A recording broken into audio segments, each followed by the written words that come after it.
favorite topic is Indo-Sri Lanka relations.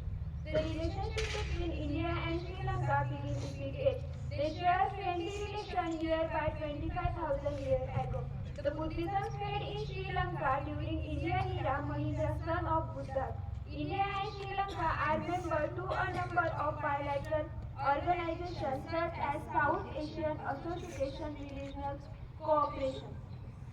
Sri Lanka is a larger trader partner of India. Trade like retail, telecommunication, petrol, industry, copper and food processing, etc. Sri Lanka government realized that without involving India, we cannot find the solution of any problem. Sri Lanka government took advantage of the situation to aggravate the Indian conflict between Indian army.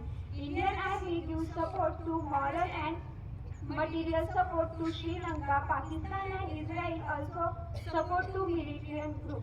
The distance between India and Sri Lanka is 12 numerical miles. Our Indian fishermen stay at a border of Sri Lanka.